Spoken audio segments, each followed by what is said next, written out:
கர்த்தருடைய வார்த்தையை நாம் கவனிக்கப் போகிறோம். வேதத்திலிருந்து ஒரு வசனத்தை வாசிக்கலாம். வெளிப்படுத்தின விசேஷம் 2ஆம் அதிகாரம் 7வது வசனத்தை வாசியுங்கள். வெளிப்படுத்தின விசேஷம் 2ஆம் அதிகாரம் 7வது வசனம். எங்களை மூடுவோம். நல்ல தகப்பனே, சர்வ வல்லமையுள்ள எங்கள் ஆண்டவரே, இந்த அருமையான நேரத்திற்காக உமக்கு ஸ்தோத்திரம். கிருபையுள்ள கரத்தில் எங்களை தாழ்த்துகிறோம். தெய்வ ஆவியானவர் இந்த மாலை வேளையிலே எங்களோடு கூட இடைபடும்படி நாங்கள் ஜெபிக்கிறோம். வந்திருக்கிற ஒவ்வொருத்தரோடும் கர்த்தர் நீர் பேசுவீராக, இடைபடுவீராக, வார்த்தைகளை அனுப்புவீராக. எங்கள் ஆண்டவர் இயேசு கிறிஸ்துவின் நாமத்தில் ஒப்பு கொடுத்து ஜெபிக்கிறோம் ஜீவனுள்ள நல்ல பிதாவே. அல்லேலூயா. வெளிப்படுத்தின விசேஷம் 2ஆம் அதிகாரம் 7வது வசனம் சொல்லுகிறது, ஜெயம் கொள்ளுகிறவன் எவனோ அவனுக்கு ஜீவ விருட்சத்தின் விருட்சத்தை கனியை புசிக்க கொடுப்பேன் என்று எழுது இருக்கிறது. இந்த ஜீவ விருட்சத்தின் கனி அப்படின்னா என்ன, ஜீவ விருட்சம்னா என்ன அப்படின்னு கேட்டீங்கன்னு சொன்னா, ஆதியாகமத்தின் புஸ்தகம் 3ஆம் அதிகாரம் 21, 22 வசனத்துல ஆண்டவர் சொல்லும் பொழுது, இப்பொழுதும் அவன் தன் கையை நீட்டி ஜீவ விருட்சத்தின் கனியையும் பறித்து புசித்து என்றென்றைக்கும் உயிரோடு கூட இராதபடிக்கு செய்ய வேண்டும். ஜெனசிஸ் 3:21 and 22 வசனம் சொல்லுது, அந்த ஜீவ விருட்சத்தின் கனியை புசித்தால் மட்டும்தான் என்றென்றைக்கும் உயிரோடு கூட இருக்க முடியும். அந்த என்றென்றைக்கும் உயிரோடு கூட இருத்தல்னா என்னன்னா எட்டர்னல் லைஃப். அதுக்கு பேர் தான் நித்திய ஜீவன் என்று பெயர். பொதுவாக நமக்கு நித்திய ஜீவன் அப்படின்னா என்ன அப்படின்னு கேட்டால் அது ஒரு வார்த்தை, அவ்வளவுதான். ஆனால் நாம் ஏன் திருச்சபைக்கு வருகிறோம்? சர்ச் என்று ஏன் ஸ்தாபிக்கப்பட்டது? அப்படி ஒரு அமைப்பை ஏன் கர்த்தர் கொண்டு வந்தார்? வசனம் சொல்லுது, பழைய ஏற்பாட்டில் அப்படி ஒரு அமைப்பே இல்லையாமா. ஆசாரிப்பு கூடாரம்னு ஒன்று தான் இருந்துச்சாமா. அது உள்ள யாரும் போக முடியாது. அது உள்ள ஆசாரியர்கள் மட்டும்தான் போக முடியும். ஜனங்கள் வெளியிருந்து தான் பார்க்க முடியும். ஆனால் புதிய ஏற்பாட்டில் சபை என்ற ஒரு அமைப்பு இருக்கிறது. நாம் உள்ளே வருகிறோம், ஆராதிக்கிறோம், மகிமைப்படுத்துகிறோம், கர்த்தரை உயர்த்துகிறோம். அப்படி இந்த சர்ச்சை இப்படி ஒரு அமைப்பு அதுக்கு முன்னாடி உலகத்துல எங்கேயுமே இல்லை. இதுதான் நியூ. இதை பத்தி பைபிள் சொல்லும் போது இது ஒரு ரகசியம்னு சொல்லுது. ஆண்டவர் என்ன பண்ணாரா, 4000 வருஷமா இப்படி ஒரு சபைங்கிற கான்செப்டே மறைச்சு வச்சிருந்தாராம். அப்பேற்பட்டதான ஒரு அமைப்பு தான் சர்ச். சபையை பத்தி வேதம் சொல்லும் போது அது மணவாளனுக்கு ஏற்ற மணவாட்டி என்று சொல்லுகிறது. அதாவது கிட்டத்தட்ட 40 வருஷமா ஈசாக்கு திருமணமாகாமல் 40வது வயதில் திருமணமாச்சு, ரெபேக்காலை கொண்டு வந்தார் இருக்கு. 4000 வருஷமா இயேசு கிறிஸ்து தனக்கு ஏற்றதான மணவாட்டியை தேடி 4000வது வருஷத்துல தான் சபை உருவாக்கப்படுகிறது. அவ்வளவு ஒரு விசேஷித்ததான ஒரு சபை, அப்படி ஒரு அமைப்பு. ஆனா இன்னைக்கு சர்ச்சோடைய நிலைமை என்ன அப்படின்னு கேட்டீங்கன்னா, அது ஒரு என்டர்டெயின்மெண்ட் பிளேஸ். அப்படி இல்லைன்னா அது ஒரு ரிலீஜியஸ் சைட். ஒவ்வொரு வாரமும் நம்ம வந்து போகிறதான இடம். வர்றதுல என்ன பிரயோஜனம் இருக்கிறது? அதனால என்ன கிடைக்கும்? ஒரு பிள்ளைய ஸ்கூலுக்கு அனுப்புனீங்கன்னா அந்த பிள்ளை போய் அங்கே படித்து அறிவை பெற்றுக்கொள்ளும், அடுத்த கிளாஸுக்கு போகும், வாழ்க்கையில் முன்னேறும். ஏதோ ஒரு அந்த படிப்பால் இருக்குன்னு நம்ம நம்புகிறோம். அதனால கஷ்டப்பட்டு பிள்ளைய அனுப்புகிறோம். ஒரு வேலைக்கு போனீங்கன்னா ஒரு சம்பளம் கிடைக்கும், குடும்பத்தை நடத்த முடியும், ஃபியூச்சரை அமைச்சிக்க முடியும், எதிர்காலத்தை நல்லபடியாக வச்சுக்க முடியும். அதுக்காக வேலைக்கு போகிறோம். சரி, சர்ச்சுக்கு எதுக்கு வரோம்? சபைக்கு வர்றதுக்கான நோக்கம் என்ன? அப்போ சபைக்கு வர்றது நோக்கம் என்னன்னா, ஒரு சிலருக்கு என்ன சபைக்கு நோக்கம் என்ன, அங்கே போய் தான் கல்யாணம் பண்ணணும் அப்படி ஒரு குரூப் இருக்குது. இங்கே வந்தால் தான் கல்லறைக்கு போகணும்னு ஒரு குரூப் இருக்குது. அவங்களுக்குலாம் அப்படி ஒரு காரியம் இருக்குது. சர்ச்சில் போய் நாங்கள் கல்யாணத்துக்கு போய் ஏதாவது எங்கே வேணாலும் பார்க்கலாம், கல்யாணம் மட்டும் சர்ச்சில் வச்சு செய்யணும் அப்படி ஒரு அமைப்பு இருக்குது. பார்த்துருக்கீங்களா? எங்கேயாவது போய் யாரையாவது இழுத்துட்டு வந்துட்டு அவன் சொல்லுவான் சர்ச்சில் வச்சு கல்யாணம் பண்ணணும்பா. எதுக்கு சர்ச்சில் வச்சு பண்ணணும்? அது ஒரு கௌரவம். எப்படி வேணாலும் சாவலாம், ஆனால் அடக்காராதனை மட்டும் சர்ச்சில் வச்சு தான் பண்ணணும். ஏன்னா அப்போ தான் பரலோகத்துக்கு போகணும் அவங்களுக்கு ஒரு நம்பிக்கை. யார் சொன்னா அப்படின்னு? அப்படிலாம் ஒன்றுமே கிடையாது. அதுக்குன்னு ஒரு ஒழுங்குமுறை இருக்கிறது. சபைக்குன்ற ஒரு அமைப்பு இருக்கிறது. அவ்வளோ அழகா. அப்போ நம்ம ஏன் சர்ச்சுக்கு வரோம்? சர்ச்சுக்கு வர நோக்கம் என்ன? கல்யாணத்துக்காகவும் வரலை, கல்லறைக்காகவும் வரவில்லை. நீங்கள் இங்கே வராவிட்டாலும் கல்யாணம் நடக்கும்.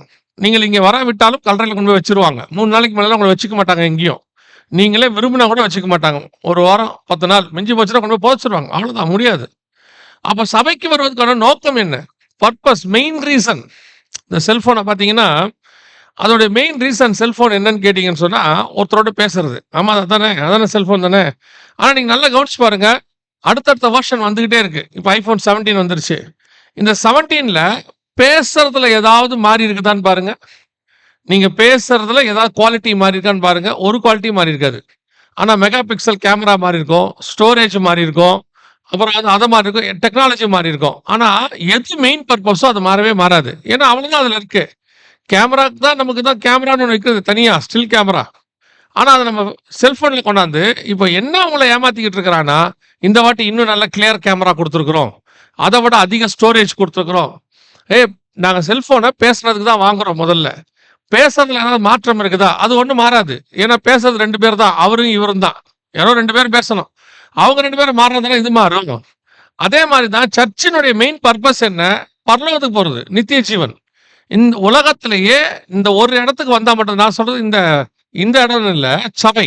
சபைக்குள்ள வந்தால் மட்டும் தான் பரலோகத்துக்கு போக முடியும். இதை தவிர நீங்கள் வேற எங்கேயாலும் சினிமா தியேட்டர்ல ஒருத்தன் பரலோகத்துக்கு போக முடியாது. டிராமால இருந்து ஒருத்தன் பரலோகத்துக்கு போக முடியாது. சிறைச்சாலைக்குள்ள ஒருத்தன் பரலோகத்துக்கு போக முடியாது. ஆனா சர்ச்சுக்குள்ள இருந்தா மட்டும் தான் போக முடியும். ஆனா அந்த பர்ப்பஸ்க்கு சர்ச்சுக்கு வரீங்களாங்கிறதா கேள்வி.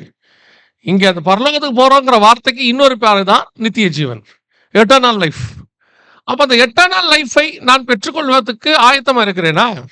எனக்கு அப்படி ஒரு அமைப்பு இருக்கிறதா? நான் ரெடியா இருக்கிறேனா? அப்படிங்கிறதா கேள்வி. ஆனா ஆண்டவர் சொல்றாரு, சபைக்கு வந்தவன் எல்லாம் பரலோகத்துக்கு போவான்னு சொல்லவே இல்ல.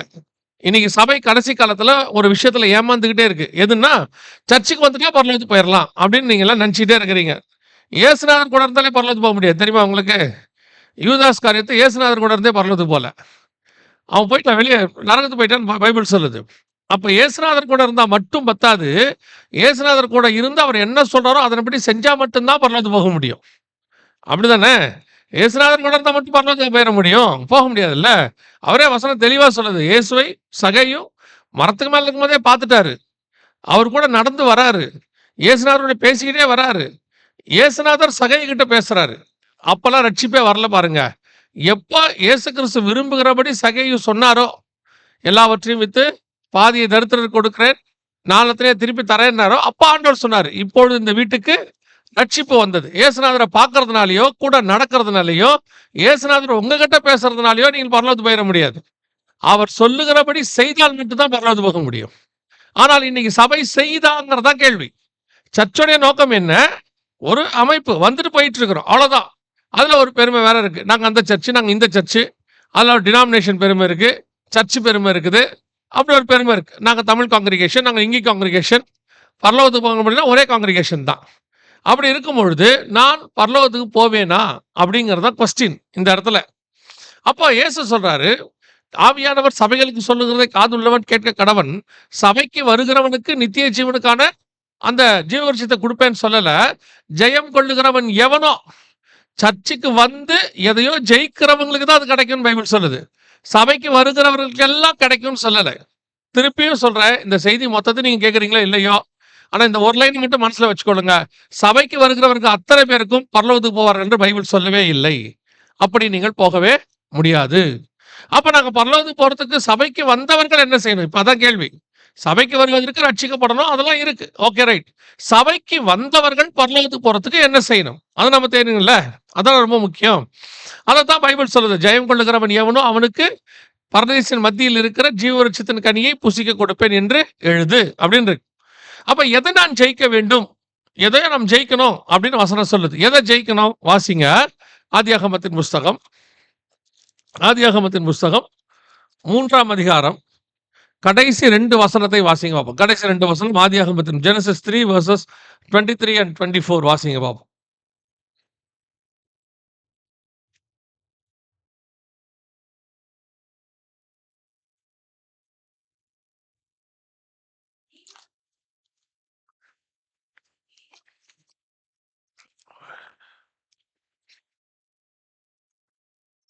இந்த வசனம் என்ன சொல்லுதுன்னா, அந்த ஜீவவிருட்சம் எங்க இருக்குன்னா, பரதீசின் மத்தியில, தோட்டத்துக்கு நடுவுல இருக்கு.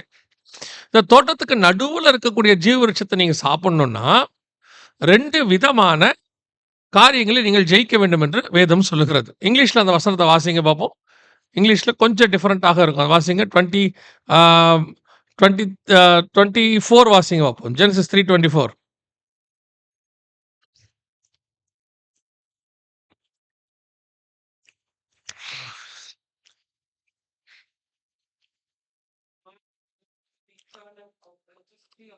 தேங்க் யூப்பா. வசனம் என்ன சொல்லுதுன்னா, தோட்டத்துக்கு காவல் செய்ய கேருபீன்களையும், அந்த தோட்டத்துக்கு உள்ளே ஜீவவிருட்சத்துக்கு போகும் வழியை காவல் செய்ய வீசுகிற சுடரொளி பட்டயத்தையும் வைத்தார்ன்னு இங்கிலீஷ்ல இருக்கு. தமிழ்ல கொஞ்சம் சேர்ந்திருக்கும். எப்படி இருக்குன்னா, தோட்டத்துக்கு கிழக்கே கேருபீன்களையும் வீசிக்கொண்டிருக்கிற சுடரொளி பட்டயத்தையும் வைத்தார். 2யும் சேர்த்து வச்ச மாரி இருக்கும். ஆனா இங்கிலீஷ்ல தான் தெளிவா இருக்குது. மூல பாஷையிலும் அப்படிதான் இருக்கு. எப்படி இருக்குன்னா, தோட்டத்துக்குள்ள போகணும்னா முதல்ல நம்ம என்ன செய்யணும்? கேருபீன்களை ஜெயிக்கணும் அப்படின்னு இருக்கு. 2வது அப்படி ஜெயிச்சு நீங்க உள்ள வந்துட்டீங்கன்னா கூட, அந்த ஜீவவிருட்சம் எங்க இருக்குன்னா சென்டர் பாயிண்ட்ல இருக்குது. அதாவது தோட்டத்துக்கு நடுவுல இருக்குது. நீங்க ஓரளவுக்கு டிராவல் பண்ணி அந்த இடத்துக்கு போணும். அதுக்கு ஒரு ரூட் இருக்குது. அந்த ரூட்ல என்ன இருக்குதா? வீசிக்கொண்டிருக்கிற சுடரொளி பட்டயம். இங்கிலீஷ்ல என்ன இருக்குன்னா, flaming sword which turns everywhere அப்படின்னு இருக்கும். எல்லா பக்கமும் சுற்றக்கூடியதான ஒரு சுடரொளி பட்டயம் ஒண்ணு இருக்கிறது அப்படின்னு இருக்கிறது.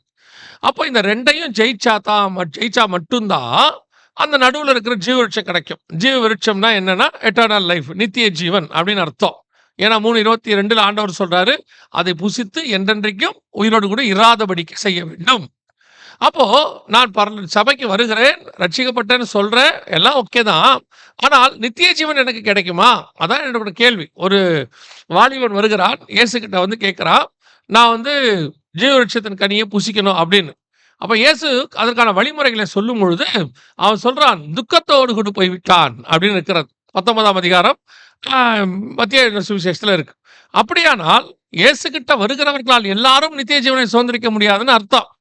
அவர் சொல்லுகிறபடி கேட்டு செய்கிறவர்கள் மட்டும்தான் நித்திய ஜீவனை சுதந்திரிக்க முடியும்னு அர்த்தம். அப்ப சர்ச்சுக்கு வர நமக்கு 2 காரியத்தை ஆண்டவர் சொல்றார். 2 காரியத்தை நீ ஜெயிக்க வேண்டி இருக்கிறதுன்னு சொல்றாரு. ஒன்று, தோட்டத்தை காவல் செய்ய கேருபீன்களை வைத்திருக்கிறார். சேருப் அப்படின்னு இங்கிலீஷ்ல இருக்கு. ஒரு தோட்டத்தை காவல் செய்யறதுக்கு ஆண்டவர் பொதுவாக ஒரு வாட்ச்மேன் வச்சிருக்கிறாருன்னு வச்சுக்கோங்க. நம்ம ஈஸியா புரியறதுக்காக சொல்றேன். ஒரு வாட்ச்மேன் வச்சிருக்காரு. அந்த வாட்ச்மேனுக்கு வேதம் சொல்லுகிறது கேரூப் அப்படின்னு இருக்கு. இந்த கேரூப்னா யாரு அப்படின்னு கேட்டீங்க சொன்னா, இவங்கெல்லாம் நம்ம ஆர்க்ஏஞ்சல் அப்படின்னு நம்ம சொல்லுவோம் இங்கிலீஷ்ல. அதாவது பிரதான தூதன் அப்படின்னு சொல்லி பைபிள்ல வாசிக்கிறோம். இந்த பிரதான தூதன் எங்க இருப்பார்னா, தோட்டத்தோட என்ட்ரன்ஸ்ல இருக்கிறார். நீங்க எப்பவுமே பாத்தீங்கன்னா, இங்கெல்லாம் ஆட்டோமேட்டிக் டோர் இருக்கும். சில இடத்துல பாத்தீங்கன்னு சொன்னா, சில கார்டு ஸ்வைப் பண்ணிட்டு உள்ள போற மாதிரி இருக்கும். அந்த ஆத்தரைஸ்டு கார் இருந்தா மட்டும் தான் நீங்க என்ன செய்ய முடியும்? உள்ள போக முடியும். சில நாடுகளுக்கு போனீங்கன்னு சொன்னா, வாசல்ல ஒரு வாட்ச்மேன் இருப்பாரு. அவர் அலோவ் பண்ணா தான் நீங்க என்ன செய்ய முடியும்? உள்ளே போக முடியும். செக்யூரிட்டின்னு சொல்லுவாங்க. அவர் அலோவ் பண்ணா தான் உள்ள போக முடியும். அதே மாரி இந்த பழக்கம்லாம் எங்கேருந்து வந்ததுன்னா, பைபிள்ல இருந்து வந்திருக்கு. இவரு வாசல்ல என்ன பண்ணியிருக்கிறாரு? ஒரு தோட்டக்காரனை வச்சிருக்காரு. அதாவது காவல் செய்ய ஒரு ஏஞ்சல் வச்சிருக்கிறார். இந்த ஏஞ்சல் யாரு? இவர கிராஸ் பண்ணி போறதுக்கு நான் என்ன செய்யணும்? அப்படின்னு சொல்லி கேட்டீங்கன்னு சொன்னா, இது எல்லாமே ஸ்பிரிச்சுவல் அர்த்தம். இன்னொன்னு நல்லா புரிஞ்சுக்கொள்ளுங்க. பரிசுத்த வேதாகமம் என்பது ஸ்பிரிச்சுவல் அர்த்தத்தை கொண்டது. அதனால தான் அதுக்கு பேரு ஹோலி பைபிள். அது அப்படியே நீங்க படிக்கிற அர்த்தத்தை அப்படியே அது குடுக்குதுன்னு சொன்னா, அது புக்கு. இப்போ ஆதாமுடைய ஏவாளுடையதான ஹிஸ்டரிய சொல்லுச்சுன்னா, அதுக்கு பேரு ஹிஸ்டரி புக்கு.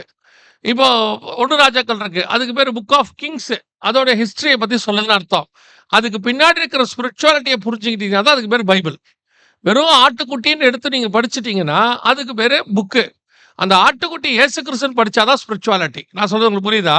ஒரு பேரபலா பார்த்தீங்கன்னா அதுக்கு புக்கு. அந்த பேரபலுக்கு பின்னாடி இருக்கிற காட் சீக்ரெட்டா பார்த்தா தான் அதுக்கு பேரு பைபிள்.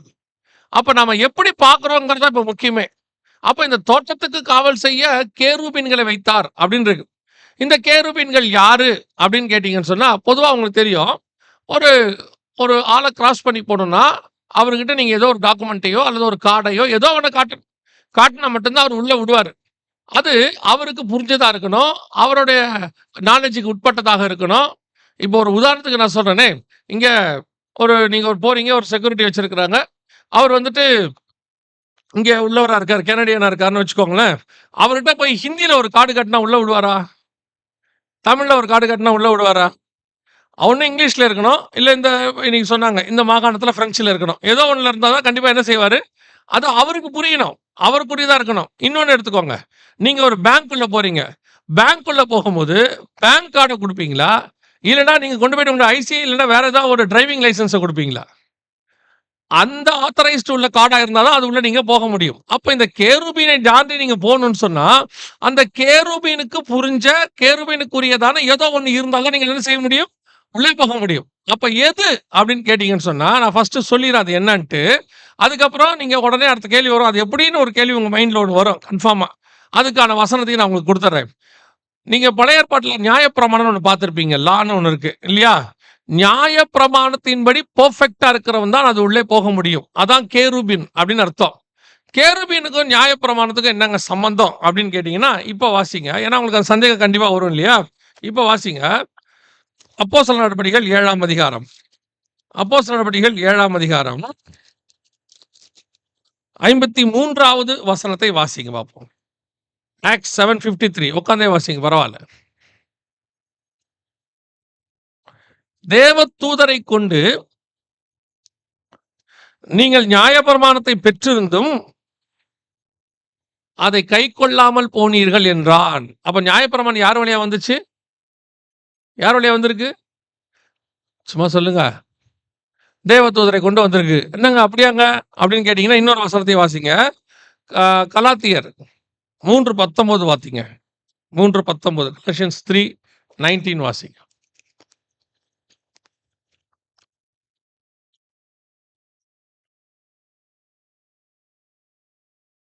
கொரிந்தியருக்கு அப்புறம் வரும் பாருங்க கலாத்தியர்.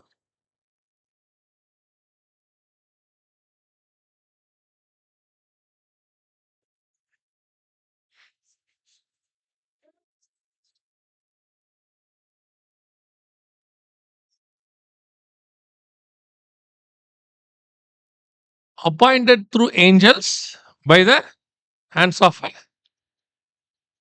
நல்லா கவனிங்க. நம்ம எல்லாருக்கும் தெரிஞ்சது என்னன்னு கேட்டா, நியாயப்பிரமாணம் யார் வழியா இஸ்ரவேல் ஜனங்களுக்கு வந்துச்சு? யார் வழியா? மோசே வழியா வந்துச்சு. ஆனா இங்க என்ன வசனம் சொல்லுதுன்னு கேட்டீங்கன்னா, ஒரு மத்தியஸ்தன் மோசேக்கு தேவதூதனை கொண்டு கொடுக்கப்பட்டது அப்படின்னு இருக்கு. எப்படி கொடுக்கப்பட்டது? தேவதூதனை கொண்டு கொடுக்கப்பட்டது. இல்லையே, சீனாய் மலையில ஆண்டவர் தானே அவருக்கு கொடுத்தாரு. அப்படிதானே இருக்கு. சீனாய் மலையில ஆண்டவர் தான் அவருக்கு என்ன பண்ணாரு? நியாயப்பிரமாணத்தை கொடுத்தாரு. அப்படிதானே இருக்கு. இப்ப வாசிங்க. யாத்ராகமத்தின் புஸ்தகம் 3ஆம் அதிகாரம் 2வது வசனத்தை வாசிங்க. யாத்ராகமத்தின் புஸ்தகம் 3ஆம் அதிகாரம் 2வது வசனம். அங்கே கர்த்தருடைய தூதனானவர் ஒரு முச்செடியில் நடுவிலிருந்து உண்டான அக்கினி ஜுவாலையில் நின்று போதும். அவனுக்கு யார் தரிசனமானது? கர்த்தருடைய தூதனானவர். அப்ப யாரா இருக்கும் அப்படின்னு கேட்டீங்கன்னா, 4வது வசனம் வாசிங்க. 4.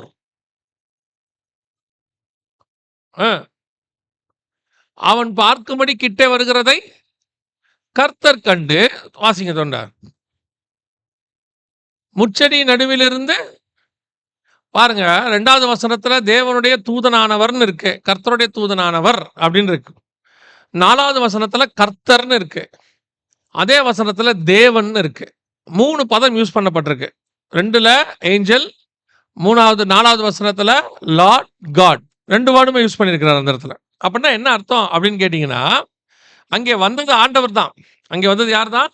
நம்ம ஆண்டவர் தான் வந்திருக்கிறார். ஆனால் இஸ்ரவேல் ஜனங்களுக்கு அவர் தேவ தூதராக காணப்பட்டார். அவங்களுக்கு கர்த்தராக காணப்படவில்லை. அவங்களுக்கு என்ன காணப்பட்டார்? தேவனுக்கும் மனுஷனுக்கும் நடுவில் அவர் யாராக இருந்தார்? ஒரு தூதனாக இருந்தார், மத்தியஸ்தர், மீடியேட்டராக இருந்தார். அவர் தான் கொண்டு வந்து மோசே கையில் அதை கொடுத்துருக்கிறார். மோசே கிட்ட வரும்போது தான் அவர் யாரா தெரியுதுன்னா கர்த்தராக தெரிகிறது. நீங்க எப்போ இஸ்ரவேலுடைய நியாயப்பிரமாணத்தை விட்டுட்டு இன்னும் கொஞ்சம் கிட்ட சர்ச்சுக்கு வரீங்களோ அப்பதான் அது கர்த்தராக இயேசு கிறிஸ்துன்னு உங்களுக்கு தெரியும். இல்லைன்னா உங்களுக்கு அது தூதனாகத்தான் தெரியும். அவங்களுக்கு அவர் எப்படிதான் இருந்தாரு? ஒரு தூதன். அதனாலதான் ஆண்டவர் சொல்வாரு, யாக்கோபு சொல்வாரு, நான் கர்த்தரோடு கூட தூதனானவரோடு கூட போராடி மேற்கொண்டான் அப்படின்னு சொல்லி வசனம் சொல்லுது. அப்போ இந்த தூதன் அப்படிங்கிற கான்செப்ட்னா அது ஒரு போஸ்டிங் மாதிரி. அவங்களுக்கு அப்படிதான் வெளிப்பட்டார். அந்த மாதிரி வெளிப்பட்ட தேவன் மூலமாக அவர்களுக்கு என்ன கொடுக்கப்பட்டது? நியாயப்பிரமாணம் கொடுக்கப்பட்டது. அப்போ முதல்ல நீங்க நித்திய ஜீவனை சுதந்திரிக்கணும்னா தோட்டத்துக்குள்ள போகணும். தோட்டத்துக்குள்ள போகணும்னா முதல்ல நீங்க என்னவா இருக்கணும்? நியாயப்பிரமாணத்தின்படி பர்ஃபெக்டா இருக்கணும். ஏன்னா அந்த தூதன் எதை கொடுத்தா? நியாயப்பிரமாணத்தை கொடுத்திருக்கிறாரு. இப்போ அவர் கையில ஆன்சர் ஷீட் என்ன இருக்குன்னா நியாயப்பிரமாணத்தின் ஆன்சர் ஷீட் இருக்கு. நீங்க அந்த கொஸ்டின்ஸ் எல்லாம் கரெக்டா நியாயப்பிரமாணத்தின்படி எழுதிட்டீங்கன்னா அவர் இதுக்கு பார்த்துட்டு ஆமா இவங்க பாஸ்ன்னு சொல்லி உள்ள அமைச்சிருவாரு. ஆனா உங்களுக்கு நியாயப்பிரமாணத்தின்படி ஆர் யூ பெர்ஃபெக்ட்? அதான் கேள்வி. இப்ப நிறைய பேர் என்ன சொல்லுவாங்க அப்படின்னு கேட்டீங்கன்னா, புதிய ஏற்பாடு இதுல நியாயப்பிரமாணம் முடிஞ்சு போச்சு, இப்ப நம்ம கிரேஸ்குள்ள வந்துட்டோம். நான் அதுல 100% ஒத்துக்கிறேன், எனக்கு மாற்றுக்கிறதே கிடையாது. We are crossed over, finished நியாயப்பிரமாணம். இப்ப என்னுடைய கொஸ்டின் என்னன்னா, நீங்கள் நியாயப்பிரமாணத்துக்கு திரும்ப வேண்டாம். ஆனா அதுக்குன்னு ஒரு எலிஜிபிலிட்டி இருந்துச்சுல பழைய ஏற்பாட்டு பரிசுத்தவான்களுக்கு. அவங்க அளவுக்காவது நீங்கள் கர்த்தருக்கு உண்மை உள்ளவர்களா இருக்கிறீங்களாங்கிறது தான் என்னுடைய கொஸ்டின். ஏன் நான் உங்களுக்கு சொல்றேன், வாசிங்க. 11ஆம் அதிகாரம் 39வது வசனம், எபிரேயருக்கு நிருபம் வாசிங்க. ஹீப்ரூஸ் 11:39 வாசிங்க பார்ப்போம். ஹீப்ரூஸ் 11:39. இவர்கள் எல்லாரும் விசுவாசத்தினாலே நற்சாட்சி பெற்றிருந்தும் வாக்குத்தத்தம் பண்ணப்பட்டவைகளை அடையாமல் போனார்கள். அப்படிதானே இருக்குது, இருக்கா இல்லையா? ஹீப்ரு புதிய ஏற்பாட்டுல இருக்கும், இருக்கா? அப்பா இப்படி தேர்றிய.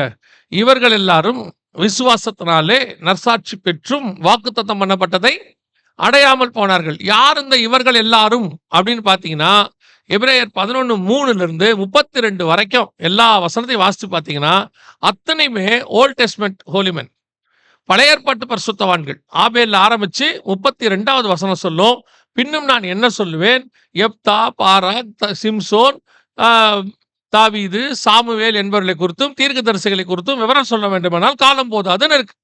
எல்லா பழைய ஏற்பாட்டு பரிசுத்தவான்கள். ஆனா இவங்கெல்லாம் யார் தெரியுமா? விசுவாசத்தினாலே நற்சாட்சி பெற்றவர்கள். 39 சொல்லுது, இவர்கள் எல்லாரும் விசுவாசத்தினாலே நற்சாட்சி பெற்றவர்கள். உங்களை எல்லாரும் தெரியும், பழைய ஏற்பாட்டு பரிசுத்தவான்கள் எல்லாமே நம்மளை பொறுத்த வரைக்கும் புக் ஹீரோஸ். அவங்க அவ்வளோ ஆண்டவருக்காக வைராக்கியமா வாழ்ந்தவங்க. ஆனால் அவர்களை கொண்டு வேதம் சொல்லுகிறது, இவர்கள் எல்லாரும் நற்சாட்சி பெற்றும் சக்சஸ்ஃபுல் லைஃப் அப்படி வாழ்ந்தும் வசனம் சொல்லுது, வாக்கு தத்தம் பண்ணப்பட்டதை அடையாமல் போனார்கள். அவங்களுக்கு கர்த்தர் ஏதோ வாக்கு பண்ணார் போல, அது அவங்களுக்கு என்ன செய்யலையா, அடையவில்லைன்னு இருக்கு. ஏன் அடையவில்லை? அதான் கேள்வி. இல்லைங்க அவங்க ஏதோ தப்பா வாழ்ந்துட்டாங்க. இல்ல, அந்த வசனம் சொல்லுது விசுவாசத்தினாலே நற்சாட்சி பெற்றும் அப்படின்னு இருக்கு. அப்படின்னா என்ன அர்த்தம்? பர்ஃபெக்ட். கர்த்தர் என்ன நியமிச்சாரோ அது பர்ஃபெக்ட். அவருக்குள்ள நியாயப்பிரமாணத்தின்படி சூப்பர். அவங்க இப்ப யோசிச்சு பாருங்க, அந்த வாலிபன் வந்து சொல்றான், நான் சிறு வயது முதல் கொண்டு இது எல்லாத்தையும் என்ன செய்யறேன், கை கொள்ளுகிறேன். பவுல் சொல்றாரு, நியாயப்பிரமாணத்தின்படி என்ன என்ன செய்ய முடியாது, குற்றம் சாட்டவே முடியாது. ஆண்டவரே சொல்றாரு, பழைய ஏற்பாட்டுல நிறைய பேர் சாட்சி கொடுக்கிறாரு, என் இருதயத்துக்கு ஏற்றவனாய் கண்டேன், என் வீட்டில் எங்கும் உண்மை உள்ளவன், என் பிரியமான புருஷனாகிய தானியேலே. ஆண்டவர் சொல்லும் போதே சாட்சி கொடுக்கிறார். அப்படி சாட்சி கொடுத்து இருந்த அந்த பரிசுத்தவான்களே அங்கே போலையாமா, உள்ள வாக்குத்தத்தம் பண்ணப்பட்ட அடையாளையாமா. நீங்களும் நானும் அவங்கள தாண்டி போக வேண்டியவங்க. நான் சொல்றது புரியுதா? உங்களுக்கு எனக்கு நியாயப்பிரமாணம் இல்ல, ஆனா நியாயப்பிரமாணத்தின்படி வாழ்ந்த அவர்களுக்கே அது கிடைக்கல பர்ஃபெக்டா. அப்ப நீங்க நானும் எப்படி இருக்கணும் பாருங்களேன்.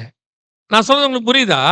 இப்ப நீங்க என்ன சொல்றீங்க, நான்லாம் இப்பவே டிகிரி எல்லாம் முடிச்சிட்டேன்ப்பா, என்ன போய் நீ என்ன கேட்டுக்கிட்டு இருக்கிற, இப்ப போய் 10th வந்த மேக்ஸோட டேபிள்ஸ் பத்தி கேட்டுக்கிட்டு இருக்கிறிய, அங்க இருக்கிற வாய்ப்பாடு பத்தி கேட்கறிய.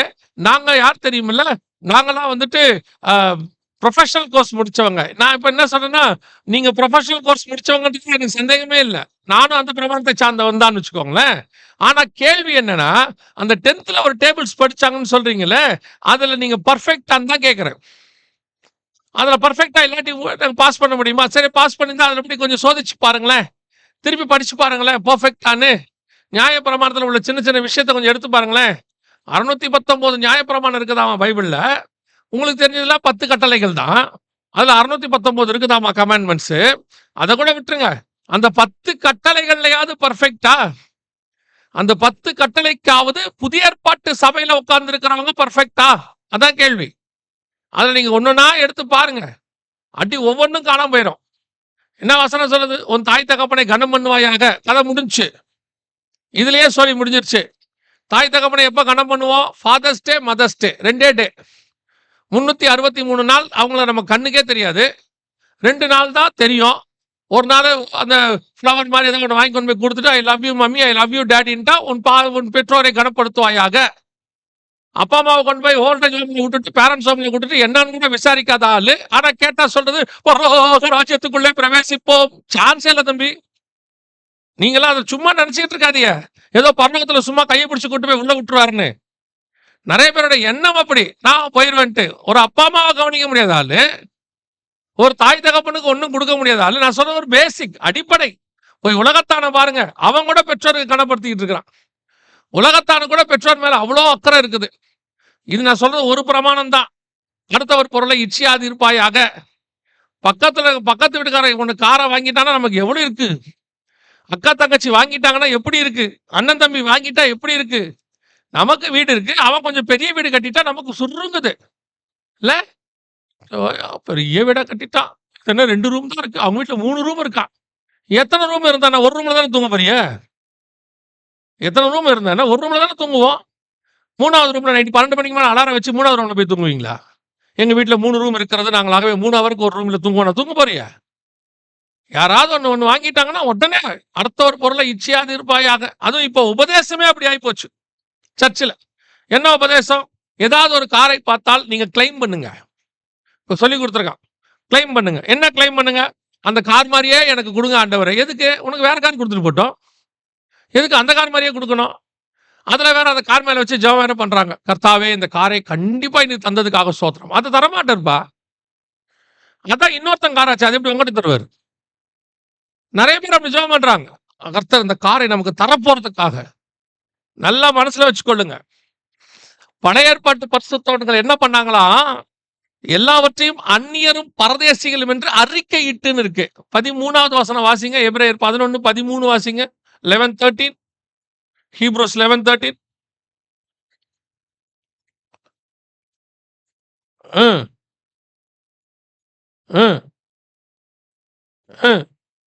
பூமியின் மேல் தங்களை அந்நியரும் பரதேசிகளும் என்று அறிக்கையிட்டு, அவங்க என்ன சொல்றாங்க? இங்கிலீஷ்ல என்ன இருக்கு தெரியுமா? அங்க பாத்தீங்கன்னா உங்களுக்கு தெரியும், வசனம் என்ன போட்டிருக்கு?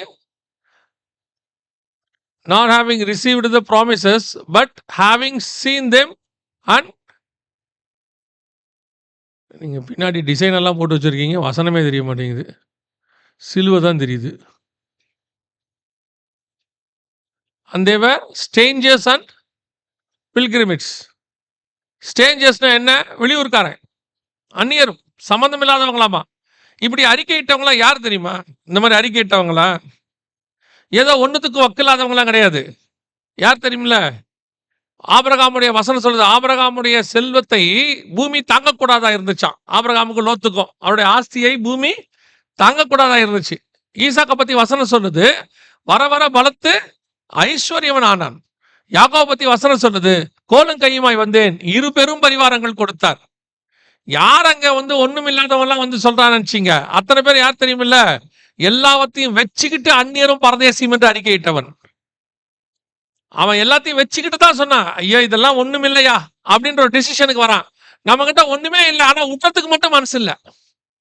எதை விட போறோம் அதுவே தெரியாது. இன்னும் அதுவே நமக்கு தெரியாது. அவன் வச்சிருந்தது பூமி தாங்கக்கூடாதா இருந்தது. நம்ம கிட்ட வச்சிருந்தது பூமியில ஒரு மிஞ்சி போச்சுன்னா ஒரு 2400 ஸ்கொயர் ஃபீட்டா இருக்கும் மேக்சிமம். இதை விடுறதுனா என்ன? வித்து கூட கொடுக்க சொல்லல. ஆண்டவர் சொல்றாரு, மனசால கூட சரி இதை விடுறதுக்கு ரெடியா இருக்கிறான்னு சொல்றது கூட. அது எப்படி? சோத்திரம், பிரைஸ் தி லார்ட், அல்லேலூயா. அது எப்படி ஆண்டவர் அப்படி இல்லாமா சொல்லுவாரு? கர்த்தர் தானே கொடுத்தாரு, அப்படி எப்படி கர்த்தர் விட சொல்லுவாரு? ஈசாக்கா கர்த்தர் தான் கொடுத்தாரு, ஏன் உன சொன்னாரு? பேதுருக்கு 2 போட் நிறைய மீன் கொடுத்தது யாரு? அப்புறம் விட்டுட்டு வான்னு சொன்னது யாரு? அப்புறம் கொடுத்த ஆண்டவர் திருப்பி கொடுக்கும்போது அவர் ஆண்டவர், திருப்பி கேட்டா அது பிசாசு. கொடுக்கும்போது என்ன சொல்லுவோம்? கர்த்தருடைய கிருபையினாலே இப்படி நாங்கள் பெற்றுக்கொண்டோம், எல்லாவற்றையும் விட்டு என்னை பின்பற்றி வா. பிசாசு என் காதுல விட்டுட்டு வான்னு சொல்லிக்கிட்டே இருக்குது. இன்னைக்கு விடுறதுக்கு மனசுல ஒரு கூட்டம், ஆனா உட்கார்ந்துக்கிட்டு பரலோகத்துக்கு போவேன். இது எப்படி தெரியுமா இருக்கு? சில பைத்தியங்கள் தெரியுமா, பார்த்திருக்கீங்களா? அது உட்காந்துக்கிட்டு இந்த கட்டடம் என்னதுன்னு இருக்கோம். ரோட்ல இருக்கிறவங்க என்ன நினைச்சிட்டே இருப்பானா, பாவம் பைத்தியம் அப்படின்னு. பரலோகம் அப்படித்தான் நிறைய பேர் சர்ச்சில் பார்த்துக்கிட்டு இருக்குது, பாவம் பைத்தியம். எல்லாம் பரலோகத்துக்கு போறேன் ஒரு மண்ணாங்கட்டியும் பார்க்காது. ஆக்சுவலா இதான் சர்ச்சோட நிலைமை இன்னைக்கு. நீங்க தப்பா எடுத்துக்காதீங்க. திஸ் இஸ் த சர்ச்சோடைய இன்னைக்கு நிலைமை. எல்லாம் நினைச்சுக்கிட்டு இருக்கிறாங்க, ஓ ஆண்டவர் வந்தா உடனே போயிரும். கர்த்தர் கிருபை உள்ளவர். கர்த்தர் கிருபை உள்ளவர் என்ன? ஃபர்ஸ்ட் யூதாஸ் தான் கூட்டு போனோம். யூதாஸ் ஆக்சுவலா நம்மளோட நல்லவன் தெரியுமா? யூதாஸ் நம்மளோட நல்லவன். ஒரே ஒரு தடவை தான் 30 வெள்ளி காசு காட்டி கொடுத்தான். நம்மளாம் மாசம் காட்டி கொடுக்குறாரு. அவன் 1 ட்ரிப் தான். அது கூட அவன் மனசு வருத்தப்பட்டான், ஐயோ குற்றமில்லாத ரத்தத்தை காட்டி கொடுத்தேன்னு. நமக்கு அந்த மனஸ்தாபம்லாம் ஒண்ணுமே கிடையாது. ஆக்சுவலா மனசுல பெரிய எண்ணம் இருக்கு. சர்ச்சுக்கு நாங்கள் வந்தா போய் விடுவோம். வசனம் சொல்லுது, நல்லா கவனிச்சுக்கொள்ளுங்க. 1 கொரிந்தியர் 11:31 சொல்லுது, நம்மை நாமே நிதானித்து அறிந்தோமானால் நாம் நியாயம் தீர்க்கப்படும். நம்மள முதல்ல செல்ஃப் எக்ஸாமினேஷன் பண்ணி பார்க்கணும். இந்த சர்ச்சோட பிரச்சனை என்ன தெரியுமா? நம்ம சர்ச்னா இதை சொல்றேன், தயவுசெய்து அப்படி எடுத்துக்காதீங்க. நியூ டெஸ்ட்மென்ட் சர்ச் இப்ப இருக்க சபையோட நிலைமை, அது கூட நான் 2000 வருஷத்துக்கு முன்னாடி எல்லாம் சொல்லல, ஒரு 25-30 வருஷமா இருக்க சர்ச்சோட நிலைமை என்ன தெரியுமா? எவன் போக மாட்டான்னு சர்ச்சுக்கு தெரியும். சபையில உட்காந்துக்கிட்டு அந்த பிரதர் போக மாட்டார், அந்த சிஸ்டர் போகாது, இது போகாதுங்கிறதே எனக்கு தெரியாது. நிஜமாதான். சர்ச்சில் உட்காந்துக்கிட்டு அவன் போக மாட்டான், இவன் போக மாட்டான், அவன் உருப்பட மாட்டான், இவன் உருப்பட மாட்டான், அந்த சர்ச்சு போகாது, இந்த சர்ச்சு போகாது, நம்ம போவோமான்றதான் இங்க கேள்வியே. முதல்ல நல்லா உங்களுக்கு புரியுதா? பையனை போய் பாருங்க, எக்ஸாம்ல ஃபெயில் ஆயிட்டானா, ஏன்டா ஃபெயில் ஆயிட்ட அப்படின்னு கேட்டா, அவன் ஏன் ஃபெயில் ஆயிட்டான்னு ஒரு நல்ல ரீசன் சொல்லுவான் தெரியுமா? எல்லாரும் ஃபெயிலும்பா, கிளாஸ்ல எல்லாரும் ஃபெயிலு, நீ ஏன்டா ஃபெயில் ஆன? ஆனா நான் என்ன சொல்றேன் உங்களுக்கு புரிய மாட்டேங்குது. எல்லாருமே இந்த வாட்டி ஃபெயிலு. கடைசி வரைக்கும் நான் படிக்கல, நான் ஒத்துக்கவே மாட்டேன். அதான் இன்னைக்கு சர்ச். அவர்களே இவர்கள் எல்லாரும் விசுவாசத்தினாலே நற்சாட்சி பெற்றும் வாக்குத்தத்தம் பண்ணப்பட்டதை அடையாமல் போனார்கள். அவங்களே போலையாமா பரலோகத்துக்குள்ள, பரதேசிக்குள்ள நுழையலையாமா, ஜீவவிருட்சத்துக்குள்ள நுழையலாமா?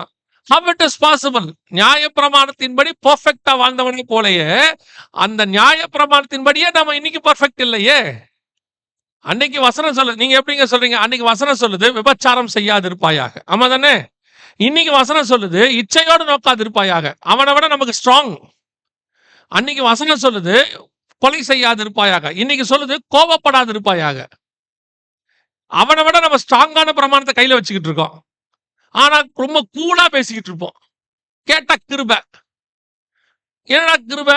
என்ன கிருபை? உங்களுக்கு என்ன கிருபை இருக்குது? அது கர்த்தர் எப்படி இருந்தாலும் எங்க இருக்கு? அந்த மாதிரி எப்படி இருந்தாலும் பரலோகத்துக்கு கூட்டு போவன் எங்க இருக்கு பைபிள்ல?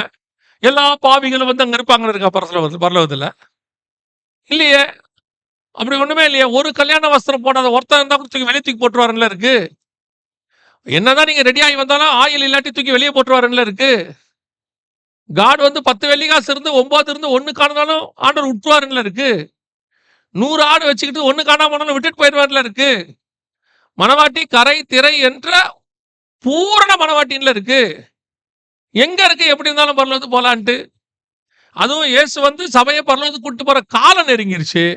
இன்னும் சபை தூதனை தாண்ட இடத்துலயே இல்ல. இப்ப நியாயப்பிரமாணத்தின்படி தன்னை சுய பரிசோதனை பண்ணாலே போகக்கூடிய அளவுல இல்ல சர்ச். இதான் ஃபர்ஸ்ட் பாயிண்ட். வேதம் சொல்லுது அவரை சந்திப்பதற்கான அந்த நியாயப்பிரமாணத்தின்படி அவங்களாம் தாண்டி போயிட்டாங்க உள்ள. அதான் ரொம்ப இம்பார்ட்டன்ட். யார் போயிட்டா? அந்த பழைய ஏற்பாட்டு பரிசுத்தவான்கள் போயிட்டாங்க. எப்போ போயிட்டாங்க? இயேசு கிறிஸ்து மரித்து உயிர்த்தெழுந்த போது கல்லறைகள் திறந்தன, பரிசுத்தவான்கள் காணப்பட்டார்கள். அவங்க எல்லாம் அவரோடு கூட பாரடைஸ்குள்ள என்ன பண்ணிட்டாங்க? போயிட்டாங்க. இப்ப நம்ம போமான்றதான் கேள்வி. அவங்க போயிட்டாங்க. நாம் முந்திக் கொள்கிறதில்லை, கிறிஸ்துவுக்குள் மரித்தவர்கள் முதலாவது எழுந்திருப்பார்கள். அவங்க போயிட்டாங்க உள்ள, பழைய ஏற்பாட்டு பரிசுத்தவான்கள். நீங்கள் நானும் எங்க நம்ம போவோமா? அதுல அந்த அளவுக்கு இருக்கா? விசுவாசத்தின் தகப்பன் ஆபிரகாம். நீங்கள் நானும் அதை தாண்டணும்னு பைபிள் சொல்லுது. அவர்களை விட அவர்கள் நம்மையல்லாமல் பூர்ணராகாதபடி, எபிரேயர் 11:40 என்ன சொல்லுது? அவர்கள் நம்மையல்லாமல் பூர்ணராகாதபடி விசேஷித்த நன்மையானதொன்றை தேவன் நமக்கென்று முன்பதாகவே நியமித்து வைத்திருந்தார். அப்ப நீங்கள் நானும் எப்படி இருந்தால் போக முடியும்? அவனை விட கொஞ்சமாவது இருக்கணும் இல்லையா? அவரு 1 இன்ச்சாவது மேல இருக்கணும்ல. இல்லைன்னா அவன் கேள்வி கேட்பானே, என்ன ஆண்டவரே எங்களுக்கெல்லாம் இவ்வளவு சொன்னீங்க, கண்ணுக்கு கண் பல்லுக்கு பல், அடிச்சா அடிப்பா நீங்க, உதச்சா உதப்பா நீங்க, நாங்க அதுக்கு பயந்து இவ்வளவு பர்ஃபெக்டா வாழ்ந்தோம், இந்த பயம் ஒண்ணுமே செய்யல, கிருபைன்னு ஒரே வார்த்தையை சொல்லிட்டு உள்ள வரானேன்னு எப்படி கேட்க மாட்டானா கேள்வி? அவர் நீதி உள்ள நியாயாதிபதி இல்ல, தேவன் பாரபட்சம் இல்லாதவர் இல்ல. அவனுக்கு அவளை ஸ்ட்ரிக்டா வச்சாருன்னா அவனுக்கு ஃபார்முலா கொஞ்சம் ஈஸி. நமக்கு ஃப்ரீயா வச்சிருக்கிறாருன்னா நமக்கு கொஞ்சம் கஷ்டம் உள்ள போறது. நீங்க அதை தப்பா புரிஞ்சுக்கிட்டு இருக்கிறீங்க. நான் சொல்ல புரியுதா? அவனுக்கு எக்ஸாமினேஷன்ல ரிசல்ட் ரொம்ப டஃப். உடனே அடி, உடனே கண்ணு கண் பல்லுக்கு பல். அதனால அவனுக்கு ஃபாலோ பண்ற விஷயத்தையும் கொஞ்சம் லைட்டா தான் வச்சாரு. கொலை செய்யாம இருந்தா போதும், நீ கோபப்பட்டா பரவாயில்ல, கொலை செய்யக்கூடாது. ஆனா இங்க எக்ஸாமினேஷன் கொஞ்சம் லிபரலா இருக்குது, கிருபை. ஆனா திருத்தறதுக்கான கிரைட்டீரியா வந்து நமக்கு ஜாஸ்தி. என்னன்னா நீ கோபமே படக்கூடாது. அப்படி இருக்கும் பொழுது நீங்களும் நானும் தேவனை சந்திப்பதற்கு, நித்திய ஜீவனை சுதந்திரிப்பதற்கு ரெடியா இருக்கிறோமா? ஆராய்ச்சி பண்ணி பாருங்க. உங்களை நீங்க ஆராய்ந்து பாருங்க. இதான் ஃபர்ஸ்ட். இப்போ அப்படி ஒருவேளை தோட்டத்துக்குள் நுழைஞ்சிட்டா, பழைய ஏற்பாட்டு பரிசுத்தானத்தை வேதம் சொல்லுது, அவர்கள் உள்ளே பிரவேசித்து விட்டார்கள், அவரோடு கூட போயிட்டாங்க. அந்த கல்லனை பார்த்து சொல்றாரு, இன்று நீ என்னோடு கூட பரதீசியில் இருப்பாய். ஸோ பாரடைஸ்குள்ள போயாச்சு. இப்போ நீங்களும் நானும் ஃபர்ஸ்ட் ஃபார்முலாவை தெரிஞ்சுக்கிறோம். என்ன தெரிஞ்சுக்கிறோம்? நான் குறைஞ்சபட்சம் எதில் அளவுக்கு இருக்கணும்? எந்த அளவுக்கு இருக்கணும்? நியாய பிரமாணத்தின் அளவுக்காவது என்ன இருக்கணும்? நான் ஓரளவுக்கு பர்ஃபெக்டா இருந்தா மட்டும்தான் தோட்டத்துக்குள்ள போக முடியும். நித்திய ஜீவனுக்குள்ள இல்லை. எதுக்குள்ள? தோட்டத்துக்குள்ள. ஆனால் அதை தாண்டி நான் எங்க போக வேண்டியிருக்கு? நித்திய ஜீவனை சுதந்திரிக்க வேண்டியிருக்கு. நீங்க திருப்பி அந்த 3ஆம் அதிகாரம் கடைசி வசனம் வாசிங்க. ஆதியாகமத்தின் புஸ்தகம் 3ஆம் அதிகாரம் கடைசி வசனம் வாசிங்க. ஒரு மனுஷனை துரத்தி விட்ட பின்பு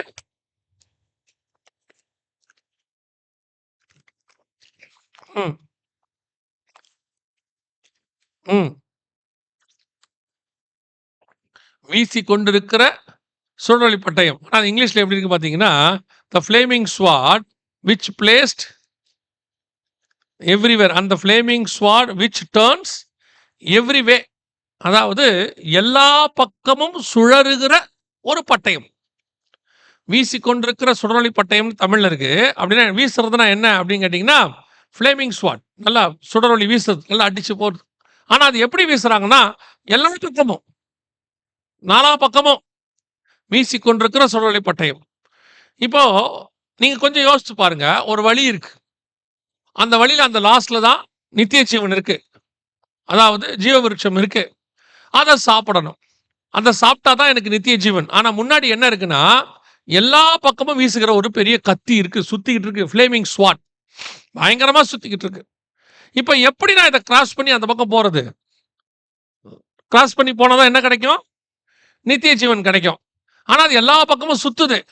எப்படி நான் போவேன் அது உள்ள? எப்படி போய் நான் அதை சாப்பிடுவேன் அப்படின்னு கேட்டா, நீங்க நான் என்ன சொல்லுவேன்னா, ஐயோ அதை கிராஸ் பண்ணா கண்டிப்பா என்ன செய்யும்? நம்மள அந்த கத்தியை கிராஸ் பண்ணா என்ன செய்யும்? வெட்டும் இல்லையா? நம்மள என்ன செய்யும்? வெட்டும். எதை வெட்டும்? நீங்க அந்த பக்கம் போனீங்கன்னா உங்களை எதை வெட்டும்? அது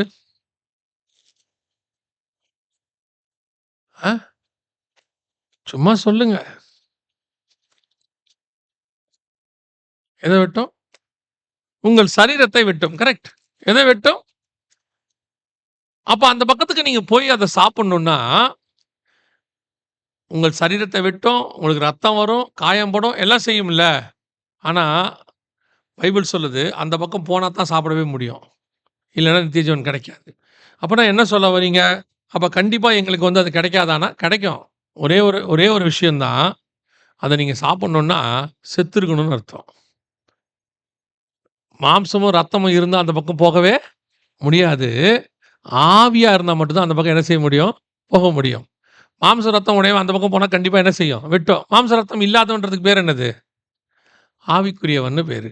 ஆவியாக இருந்தால் தான். அப்போ எங்களுக்கு செத்தா மட்டும்தான் நித்திய ஜீவனா? அப்போ இப்போ நித்திய ஜீவன் கிடைக்க வாய்ப்பு இல்லையானா? இருக்கு. ஆனால் நீங்கள் உள்ளே செத்துருக்கணும். மாம்சத்துக்கு எதுக்கு செத்துருக்கணும்? உள்ள செத்துருக்கணும். இதைத்தான் பவுல் சொல்றாரு, என்னை நான் சிலுவையில் அறைந்திருக்கிறேங்கிறார். வாசிங்க, மத்தேயு எழுதின சுவிசேஷம் 19ஆம் அதிகாரம். மத்தேயு எழுதின சுவிசேஷம் 19ஆம் அதிகாரம் 20வது வசனம் ஃபர்ஸ்ட் வாசிங்க.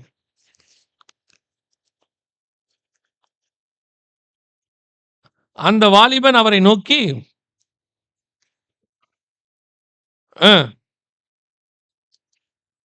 இன்னும் என்னிடத்தில் குறைவு என்ன என்றான். நல்லா கவனிங்க. இப்போ அந்த வாலிபன் வசனம் தெளிவா சொல்லுது, அவன் சிறுவயது முதல் கொண்டு எல்லாவற்றையும் என்ன செய்யறான்? கை கொண்டு. எதை பத்தி அப்படின்னு கேட்டீங்கன்னா, நியாயப்பிரமாணத்தை பத்தி அவங்க சொல்லுது. நியாயப்பிரமாணத்தை பத்தி வசனம் சொல்லுது, சிறு வயது முதல் கொண்டு நான் என்ன செய்யறேன்? அதை கை கொண்டிருக்கிறேன் அப்படின்னு. ஆனா ஆண்டவர் சொல்றாரு, வெறும் அதை கை கொள்றவன் மட்டும் என்ன செய்ய முடியாது? பெற்றுக்கொள்ள முடியாது. சொல்லிட்டு சொல்றாரு, நீ செய்ய வேண்டியது இன்னும் ஒரு காரியம் இருக்கிறது அப்படின்னு சொல்லிட்டு ஆண்டவர் 2 முக்கியமான காரியத்தை சொல்றாரு. ஒன்று, நீ பூரண சற்குணனா இருக்க விரும்பினால் போய் உனக்கு உண்டானவைகளை விற்று தரித்திரருக்கு கொடு, அப்பொழுது பரலோக ராஜ்யத்தில் உனக்கு பொக்கிஷம் உண்டாயிருக்கும் என்று என்னை பின்பற்றி வா என்றார். அந்த வாலிபன் துக்கத்தோடு கூட போய்விட்டான் அப்படின்னு இருக்கு. ஆனா இதே விஷயம் மார்க் எழுதின சுவிசேஷம் 8ஆம் அதிகாரத்துல 34வது வசனம் பாருங்க. பின்பு அவர் ஜனங்களையும் தன்னுடைய சீஷர்களையும் தம்மிடத்தில் அழைத்து, ஒருவன் என்னை பின்வர விரும்பினால் அவன் தன்னைத்தான் வெறுத்து தன் சிலுவையை எடுத்துக்கொண்டு என்னை பின்பற்றி வரக்கடவன்.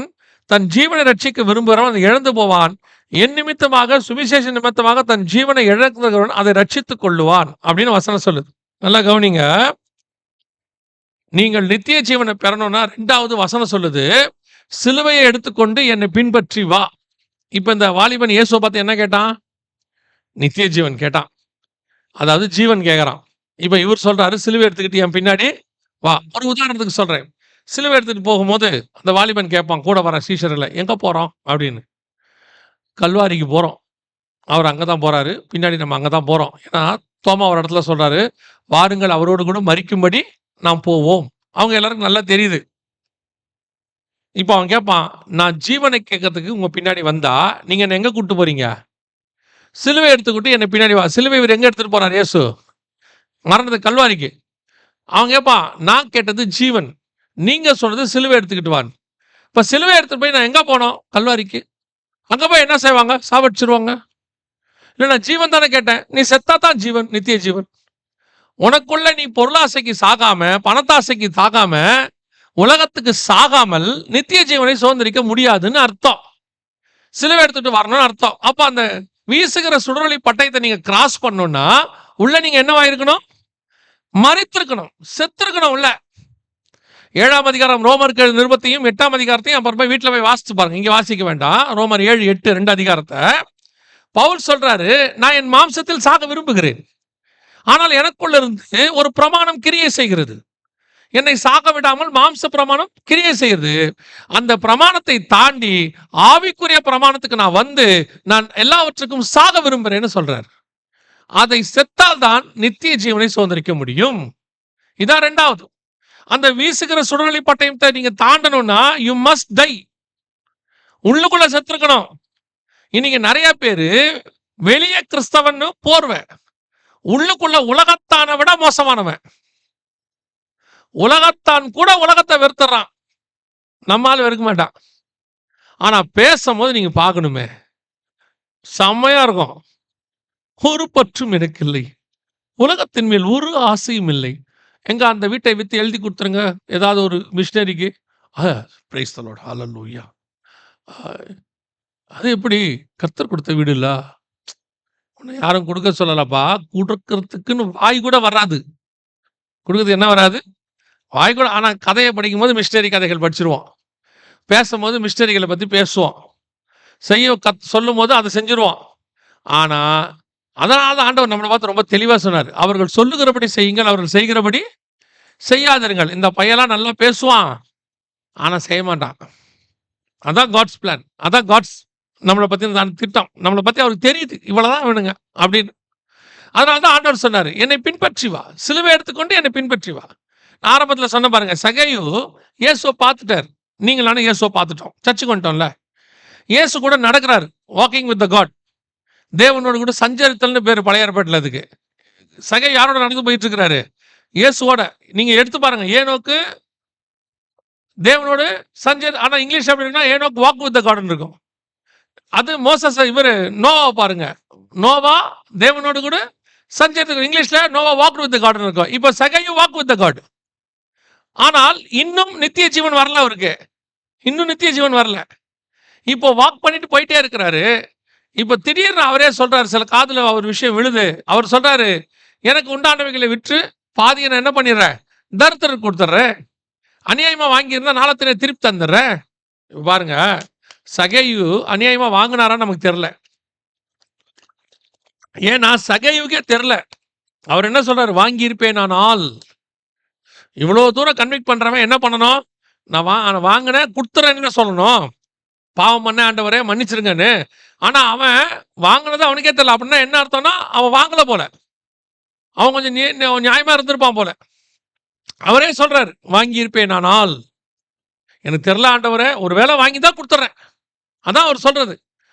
அந்த வார்த்தை வந்த பிறகுதான் பைபிள் சொல்லுது, இன்று இந்த வீட்டுக்கு ரட்சிப்பு வந்தது. இன்னைக்கு அநியாயமா வாங்க வேண்டாம், நமக்கு நல்லா தெரியும் அநியாயமா தான் வாங்கியிருக்கோம்னு. கேஸை போட்டு வாங்குறது, கோர்ட்டை போட்டு வாங்குறது, ஃபேக் டாக்குமெண்ட் கொடுத்து வாங்குறது, எல்லா சேட்டையும் பண்றது. ஆனா பண்ணிவிட்டு சொல்லும் போது ஆண்டவரோடு ராஜ்யத்தில் பிரவேசித்து எங்க எங்க போவிய? அதெல்லாம் இந்த இந்த வசனத்தை வச்சு நீங்க பாருங்களேன். அவர் சொல்றாரு, கடைசி நாட்கள்ல சோதோம் குமாரா மக்கள் கூப்பிட்டு கேட்பாங்களாம், இஸ்ரவேல் ஜனங்களுக்கு இப்படி செஞ்ச, அவங்களுக்கு மட்டும் இப்படி இருந்தீங்களா, எங்களுக்கு ஏன் அப்படி இருந்தீங்கன்னு கூப்பிட்டு கேட்பாங்களாம். சோதோம் குமாரா மக்கள் கேட்பாங்களா, நம்மளையும் தான் கேட்பாங்க. அப்படி என்ன அந்த பயல்கள் செஞ்சுட்டானுங்க, நீங்க ரத்தம் செஞ்சுட்டீங்க, சரி இவனுங்க என்ன ஒழுங்கா இருந்தானுங்க சொல்லுங்கன்னு கேட்டா என்ன பதில் சொல்லுவோம்? நம்ம என்ன சொல்லுவோம்? அன்னைக்கு பழைய ஏற்பாட்டு பரிசுத்தவான்களுக்கு இருந்த டெடிகேஷன் கூட இல்ல. 32வது வசனம் சொல்றது, எபிரேயர் 11:32, தங்கள் பிள்ளைகளை சாக கொடுத்தார்கள், மேன்மையான உயிர்த்தெழுதலை அடையும்படிக்கு தங்கள் பிள்ளைகளை சாக கொடுத்தார்கள் இருக்கு. அந்நியரும் பரதேசியும் என்று இருக்கு. பார்வன் குமாரத்தியின் மகன் எனப்படுவதை வெறுத்துன்னு இருக்கு. இதுல ஒண்ணு கூட நம்மகிட்ட இல்ல. நம்ம எங்க அதை தாண்டி வந்து 2வது வசனம் சொல்லுது, சிலுவை எடுத்துக்கொண்டு என்னை பின்பற்றி வா, நித்திய ஜீவனை சுதந்திரிக்கணும்னா சாகாம முடியாதுப்பா அப்படிங்கிறார். இப்ப நம்ம எந்த இடத்துல இருக்கிறோம்? நித்திய ஜீவனை சுதந்திரிக்கிற இடத்துல இருக்கிறோமா? இன்னைக்கு நம்மளால அந்த வழியில போக முடியுமா? திருப்பி நான் சொல்றத செய்தியா எடுத்துக்கிட்டு போயிட்டீங்கன்னா எனக்கு ஒரு நஷ்டமும் இல்லை. அதை எடுத்துக்கிட்டு அதுல என்ன செய்யணும்னு நீங்க யோசிச்சீங்கன்னா தான் உங்களுக்கு நல்லது. நான் சொல்ல புரியுதா? வெறும் மெசேஜா எடுத்துக்கிட்டு நீங்க வந்துட்டு போய் போகும்போது சொல்லிட்டு போலாம், ஜெகன் பிரதர் பேசினாரு, வந்தாரு, போனாரு, அதுல என்ன உங்களுக்கு பிரயோஜனம் இருக்குது? ஜெகன் பிரதர் வந்தாருங்கிறதுல உங்களுக்கு என்ன பிரயோஜனம்? இயேசுநாதர் வந்தாலே பல இடத்துல உறுப்புள்ள, அந்த பட்டணத்தார் அந்த ஊரானவரை ஏற்றுக்கொள்ளவில்லைன்னு இருக்கு. அப்போஸ்தலர்கள் போயே பல இடத்துல அவங்களை ஏற்றுக்கொள்ளல, தூசியை தட்டி விட்டு போன மாதிரி போயிட்டாங்கன்னு இருக்கு. இதுல ஒண்ணுமில்லாத நான் வந்து போறதுல உங்களுக்கு என்ன பிரயோஜனம் இருக்கு சொல்லுங்க? சொல்ற விஷயத்தை கேட்டு செய்தால் ஒழிய உங்களுக்கு ஒரு பிரயோஜனம் இல்லை. அப்ப வசனம் தெளிவா சொல்லுது, இப்படி நீங்க எடுத்துக்கோங்க. அதை ஏதோ உங்களை நான் கடினமா பேசணும்னு எடுக்காதீங்க. உங்களை நித்திய ஜீவனுக்குள்ள பிரவேசிக்க வைப்பதற்கு தேவன் விரும்புகிறார். அதனாலதான் இதை உங்களுக்கு சொல்றார். இல்லைன்னா ஆவியானவர் சபைக்கு பேசவே மாட்டார். கேட்காத இடத்துல அவர் ஏன் பேச போறாரு? அவர் தான் பண்ணிக்கு முன்னாடி முத்த போட மாட்டாரு. அப்ப முத்த போடுறாருன்னா உங்களை அவர் நேசிக்கிறாருன்னு அர்த்தம், உங்ககிட்ட அதை சொல்ல விரும்புறாருன்னு அர்த்தம். அப்ப நான் அதன்படி கேட்டு செய்கிறவனா இருந்தால் அப்பதான் அது எனக்கு பிரயோஜனம்னு அர்த்தம். இப்ப நீங்க அந்த அளவுக்கு சிலுவை எடுத்துக்கிட்டு போற இடத்துல இருக்கிறீங்களா? அதை சுமக்கிற இடத்துல, ஏன்னா இயேசு கிறிஸ்துவை பத்தி வசனம் சொல்லுது, அவரே அப்படித்தான் அது உள்ள பிரவேசித்தாராம். இந்த வசனம் வாசிங்க, நம்ம முடிக்கலாம். எபிரேயர் நிருபம் 10ஆம் அதிகாரம், எபிரேயர் 10ஆம் அதிகாரம் 19வது வசனத்தை ஃபர்ஸ்ட் வாசிங்க பார்ப்போம். ஆகையால் சகோதரரே, நாம் பரிசுத்த ஸ்தலத்தில் பிரவேசிப்பதற்கு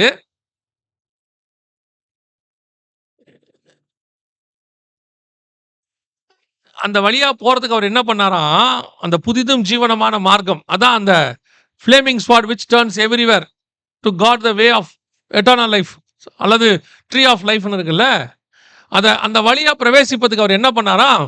தன் சரீரம் என்கிற திரைச்சிலையின் வழியாக he will open the new way, I am the way அப்படின்னாரு. ஸோ அந்த வழியா நீங்க போகணும் அப்படின்னு சொன்னா, இயேசு கிறிஸ்துவினுடைய மாம்சம் கிழிக்கப்பட்டது அதுக்கு ஒரு அடையாளமா. அதனுடைய அர்த்தம் என்ன? உங்கள் கையில் இருக்கிற கம்யூனியன் இருக்குல்ல, நித்திய ஜீவனுக்கானது கம்யூனியன் கையில வச்சிருக்கீங்களா அப்போ, அதை பத்தி வசனம் சொல்லுது, ஒருவன் என் அப்பத்தை புசித்து என் சரீரத்தை புசித்து என் பாத்திரத்தில் பானம் பண்ணினால் அவனை நான் கடைசி நாளில் எழுப்புவேன், அவன் நித்திய ஜீவனை சுதந்திரத்துக் கொள்வான்னு பைபிள் சொல்லுது. அப்ப இந்த வழியா பிரவேசிப்பதுக்கு கர்த்தர் எனக்கு என்ன பண்ணிருக்கிறார்னா, என் கையில ஒரு அப்பத்தை கொடுத்திருக்கிறார். என்ன அப்பத்தை கொடுத்திருக்கிறாரு? அவர் சரீரமாகியதான் அப்பம். 2வது அதே எபிரேயர் 10:20 வாசிங்க. 10:20 அது உள்ளே போகிறதுக்கு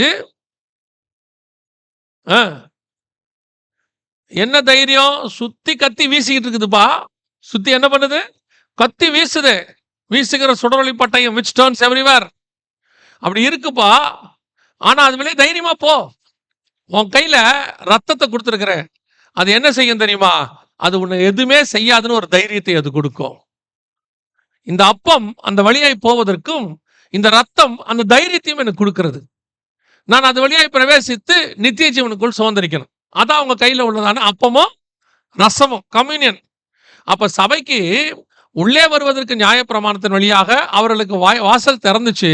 ஆனா நித்திய ஜீவனை சுதந்திரிப்பதற்கு கம்யூனியன் தேவைப்பட்டுச்சு, அப்பமும் ரசமும்.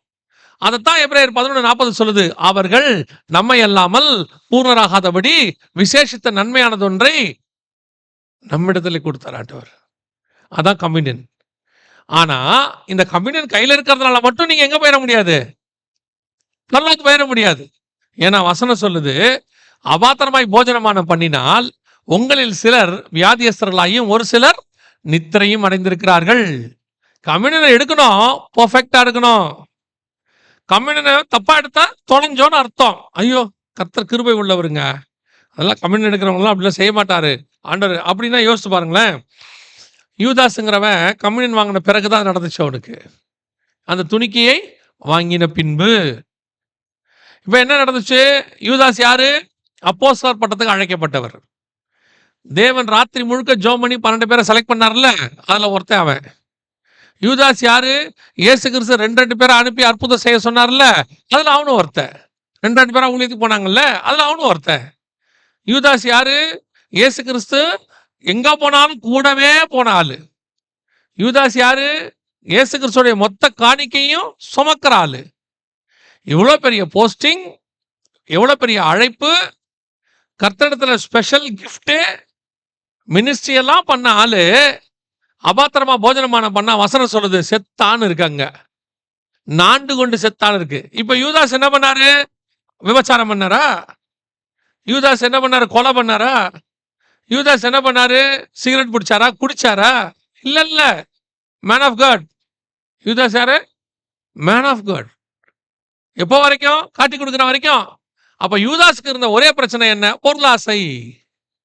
வசனம் சொல்லுது அவன் பொருளாசை உடையவனாய். அப்போ இன்னைக்கு இந்த கிரைட்டீரியா வச்சு பாருங்க. இப்போ உங்களுக்கு கம்யூனியன் எடுக்கிறதுக்கு நல்லவங்க, நான் பர்ஃபெக்ட்ங்கிற கிரைட்டீரியா நீங்க எதை வச்சிருக்கிறீங்க?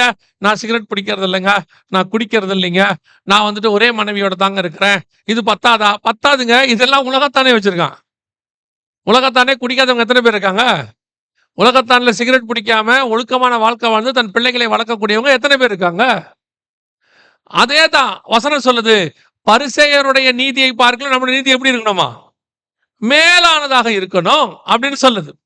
இப்ப என்னன்னா, சத்தியத்தை கேட்கும் போது உங்களுக்கு எப்படி இருக்கணும்னு கேட்டீங்கன்னா, இது எப்போ முடியும்னு இருக்கும். இப்போ என்ன செய்யும்? இது எப்போ முடியும் அப்படின்னு இருக்கும். இதுவே இப்படி சொல்லி பாருங்க, ஆசீர்வாத பெருவிழான்னு வச்சு பாருங்க. 1.5 மணி நேரம் கூட கேட்பீங்க, கடைசி 2 மணி நேரம் ஜபத்துக்கு நிற்பீங்க. எப்படி நிற்பீங்க? அவர் ஒரு தடவை தலையில கையை வச்சுட்டா போதும், ஆசீர்வாதம் பொத்துக்கிட்டு கொட்டும். நான் சொல்றேன், ஆசீர்வாதம் பொத்துக்கிட்டு கொட்டுறதுக்கு யாரும் தலையில கை வைக்க வேண்டாம், நீங்களே ஆசீர்வாதம் தான். கர்த்தர் உங்களை ஆசீர்வாதம் தான் வச்சிருக்கிறாரு. எப்போ நீங்க இயேசுவின் பிள்ளையா மாறினீங்களோ அப்பவே நீங்க என்ன ஆயிட்டீங்க? ஆசீர்வாதமா தானே மாறிட்டீங்க. அவரையே தந்தவர் மற்ற எல்லாவற்றையும் அருளாதிருப்பது எப்படி? முதலாவது தேவனுடைய ராஜ்யத்தின் நீதியும் தேடுங்கள், பின்பு இவை இவை இவை இவை அனைத்தும், இவை யாவும் கூட கொடுக்கப்படும். What ever you need, you are the blessed one. உங்களுக்கு ஒரு ஆசை, எந்த மீட்டிங் முடிஞ்சாலும் போய் தலையை கொடுக்கணும், வரிசையில் நிற்கணும். அதை விட பெரிய ஆசை, அந்த கூட்டத்துக்கு போய் சக்சஸ்ஃபுல் என்னன்னா பொத்துனு கீழே விழுந்திருக்கணும். விழுந்தா அந்த மீட்டிங் சக்சஸ் இல்லையா? அதுல உங்களுக்கு ஒரு அப்படி ஒரு ஆசை, நீங்க விழுந்தா உங்களுக்கு திருப்தி, விழுந்தா அவருக்கும் திருப்தி, வந்தவருக்கும். அநேகர் விழுந்தார்கள். நிக்கிறவனை விழுறதா கிறிஸ்தவம், இல்ல விழுந்தவனை தூக்கி நிறுத்துறதா கிறிஸ்தவம்? நீங்க ஏன் விழுந்தீங்க? முதல்ல ஏன் விழுந்தீங்க? ஒருத்தன் கீழே விழுறானா 2 காரணம் இருக்கும். ஓய் ஏய், ஒரு மனுஷன் கீழே விழுந்தானா அதுக்கு 2 காரணம் தான் இருக்கும். ஒன்று, பிசாஸ் பிடிச்சி கீழே விழணும். அப்போ நீங்க எல்லாம் பிசாஸ் பிடிச்சவங்களா? நான் கேட்கறது புரியுதா? இல்லைன்னா மகிமை தாங்காம கீழே விழணும். அது ஏன் வந்து ஜெபிக்கிறவங்க மட்டும் விழுறீங்க, பக்கத்துல இருக்கிறவங்க விழ மாட்டான்? அவர் மேல அவ்வளோ மகிமை இருந்தால் எல்லாரும் தானே விழணும். எல்லாம் கவனிச்சுக்கொள்ளுங்க. இந்த கலாச்சாரம்லாம் இப்போ வந்தது. அப்படின்னா இயேசுநாதர் கூட இருந்தவங்க எத்தனை பேர் விழுந்திருக்கணும்? அவர் மேலே இல்லாத மகிமையா? இயேசுநாதர்கிட்ட பிசாஸ் பிடிச்சவன் மட்டும் தான் விழுந்தான். அதுவும் நீங்க விழுறதெல்லாம் ரொம்ப அழகா விழுறீங்க. ஸ்டைலா விழுவீங்க கீழ. விழும்போது வேற கோல் கீப்பர் மாரி ஒரு ஆள பின்னாடி வேற நிக்க வச்சுக்கிறீங்க. நீங்க விழும்போதே புடிக்கிறதுக்கு. இதுல வேற வரிசையா எல்லா மீட்டிங்லயும் விழுறீங்க. அதான் ரொம்ப முக்கியம். ஏதோ ஒரு மீட்டிங்ல விழுந்தீங்க, டெலிவரன்ஸ் ஆயிட்டீங்க, அடுத்த மீட்டிங்ல திருந்துட்டீங்கன்னு பார்த்தா, ஒவ்வொரு மீட்டிங்லயும் விழுறீங்க, ஒவ்வொரு மீட்டிங்லயும் எழுந்திருக்கிறீங்க. இது என்ன டெலிவரன்ஸ் என்னன்னே ஒண்ணும் புரியல. இது எப்படி நித்திய ஜீவனை சுதந்திரிக்கிறதுக்கு வழியில போகும் சொல்லுங்க? இன்னைக்கு இன்னைக்கு இன்னைக்கு தான் சபையினுடைய நிலைமை. இன்னைக்கு சபையினுடைய நிலைமை இதுதான். அப்ப வசனம் சொல்லுது, நீ சாகாமல் உனக்கு நித்திய ஜீவன் கிடைக்காது. யூதாஸ் காரியத்து எல்லா விதத்திலும் பெர்ஃபெக்ட். அதனாலதான் அவன் செலக்டட் ஃபார் அப்போஸ்தல். ஆனால் இங்க என்ன பிரச்சனை? நம்ம யூதாஸ் காரியத்தை எக்ஸாம்பிள் எடுக்க மாட்டோம். நான் நீ யார வேணா கேட்டு பாருங்க. நான் வந்து ஒரு டிராப் கூட ஆல்கஹால் குடிக்க மாட்டேன். அதெல்லாம் ஒரு கிரைட்டீரியாவே இல்ல. அதுதான் ரட்சிப்பு. ரட்சிக்கப்படும் போதே எல்லாம் போயிருச்சு இல்ல. இது அதுக்கு மேல வரணும் நீங்க. வசனம் சொல்லுது, சிலுவையை எடுத்துக்கொண்டு என்னை பின்பற்றி வா. சிலுவை எடுத்துக்கிட்டு தான் வரணும். உள்ளுக்குள்ள சாகாமல் நித்திய ஜீவன் கிடைக்காது. இப்ப யோசிச்சு பாருங்க, பவுல் வந்து உட்கார்ந்திருப்பாரு. யோசிச்சு பாருங்க, தன்னை சாக கொடுத்ததான அப்போஸ்தலர் வந்து உட்கார்ந்திருப்பாங்க. அங்க மிஷனரிகள் எல்லாம் வந்து உட்கார்ந்திருப்பாங்க. முதல் நூற்றாண்டுல ரத்த சாட்சிகளா மரிச்சவங்க எல்லாம் உட்கார்ந்திருப்பாங்க. ஒவ்வொரு இடத்துல எரிக்கப்பட்டவங்க எல்லாம் உயிர்த்து வந்து அங்க உட்கார்ந்திருப்பாங்க. நடுவுல நீங்களும் போய் உட்கார்ந்திருப்பீங்க. எப்படி இருக்கும் பாருங்க. உங்களுக்கே வெட்கமா இருக்காது? நமக்கே எப்படி இருக்கும் யோசிச்சு பாருங்களேன். எல்லாம் 100 எடுத்துட்டு ஒரு 20 மார்க் எடுத்து ஃபெயில் ஆனவன் நடுவுல போய் உட்கார்ந்துட்டா எப்படி இருக்கும்? எல்லாவனும் சாட்சி சொல்லிக்கிட்டே வருவான். நான் 100 எடுத்திருக்கேன். நான் 100 எடுத்திருக்கேன். நடுவுல எழுந்திருச்சு நான் 20 எடுத்திருக்கேன். அப்படியே மொத்த பேரும் திரும்பி பார்ப்பான். சார் எவ்வளவு? அப்புறம் எப்படி இங்க உட்கார்ந்த? கிருபை. இங்க உட்கார்ந்திருக்கிறது பேர் என்ன? கிருபை. கிருபை தான்ப்பா, பட் ஃபெயில் ஆன கிருபை. You are fail. என்ன தேவனுக்காக செஞ்சோம்? என்ன பெரிய சாட்சி? ஆண்டவருக்காக நீங்கள் என்ன பண்ணீங்கன்றத கொஞ்சம் உட்கார்ந்து யோசிச்சு பாருங்க. ஆண்டவர் உங்களுக்காக என்ன பண்ணாருன்னு யோசிச்சு பாருங்க. இல்லையா? இப்ப பவுல் சொல்வாருன்னு வச்சுக்கோங்க. ஒரு உதாரணத்துக்கு சொல்றேன். பவுல் சொல்றாரு, நான் கடல் மேலே 13 நாள் இருந்தேன், 14 நாள் இருந்தேன். அங்கே பாடு அனுபவித்தேன். இறங்கி போனா மெலித்தா தீவிலே என்னை பாம்பு கடித்தது. அதற்கு நடுவிலே கர்த்தர் எனக்கு ஜீவனை கொடுத்தார். கர்த்தருக்காக கடைசி வரைக்கும் உயிர் மூச்சு உள்ள வரைக்கும் நான் ஜீவனோடு கூட ஊழியம் பண்ணினேன். அடுத்து உங்கள்ட்ட நீங்கள் உங்கள் சாட்சியை சொல்லுங்கள். ரொம்ப நாளா கார் இல்லாமல் இருந்தேன். அநேக நாள் ஜெபம் பண்ணி கொண்டே இருந்தேன். கர்த்தர் கிருபையாக ஒரு கார் வாங்க ஹெல்ப் பண்ணினார். மொத்த பரலோகம் உங்களை திரும்பி பார்க்காது. இப்படி யாரா அவன்?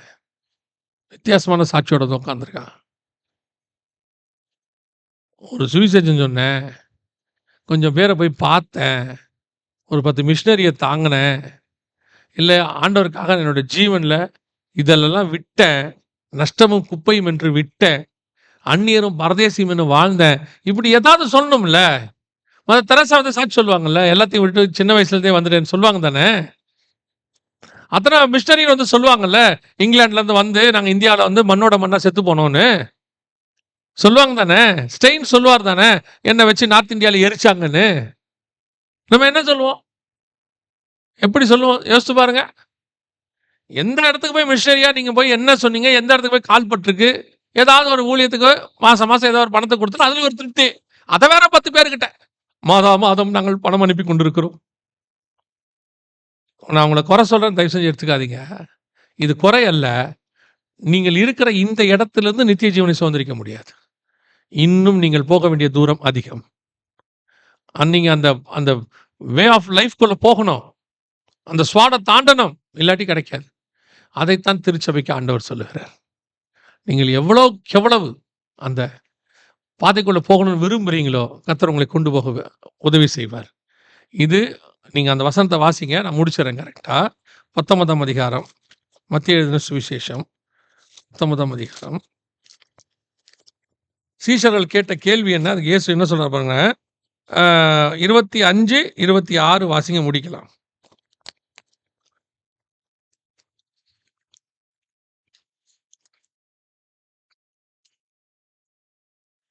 யார் ரட்சிக்கப்படக்கூடும் என்றார்கள்?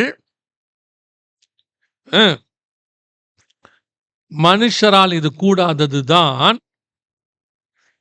அப்பனா என்ன அர்த்தம்? இந்த நித்திய ஜீவனை சுதந்திரிக்கிறதுக்கு நீங்க என்ன செஞ்சாலும் அது என்ன செய்யாது? வாய்ப்பில்ல. ஆனா இதெல்லாம் செஞ்சீங்கன்னா, தேவனால் எல்லாம் கூடும். சொல்றது புரியுதா? எதுவுமே செய்யாம போனான்னு அர்த்தம் அல்ல. நீ கஷ்டப்பட்டு எக்ஸாம் எழுது. நீ என்ன எக்ஸாம் எழுதினாலும், உனக்கு இந்த வேலை கிடைக்காது. இது உனக்குரியது அல்ல. ஆனா நீ எழுது. கர்த்தர் நெனச்சா என்ன செய்யும்? அது கிடைக்கும். அப்படின்னு அர்த்தம். நீங்க என்ன சொல்றீங்க? எக்ஸாமே எழுதாமயே கர்த்தர் தரமாட்டாரா? அது எப்படிப்பா எழுதாமயே தருவாரு? கர்த்தர் கிருபை உள்ளவர் இல்லையா? நான் வந்து சாட்சி கூட சொல்லுவேன் ஆண்டவருக்கு, நான் படிக்காமல் போனேன். ஒன்றுமே படிக்கவில்லை. நேற்று முழுவதும் தூங்கிவிட்டேன். நான் போய் என்ன எழுதுவதென்றே தெரியவில்லை. கர்த்தர் 90 மார்க் குடுத்தாரு. எப்புட்றா குடுத்திருப்பாரு? எப்படி 90 குடுப்பாரு? இப்படி சாட்சி சொன்னா பரவால்ல. எப்படி சொல்லணும்? நான் முடிஞ்ச வரைக்கும் படிச்சுட்டு போனேன். எனக்கு முடியல, உடம்புக்கு ஜுரம். நான் முடிஞ்ச வரைக்கும் எழுதினேன். கர்த்தர் கிருபையா நல்ல மார்க் எடுத்தா நியாயம்.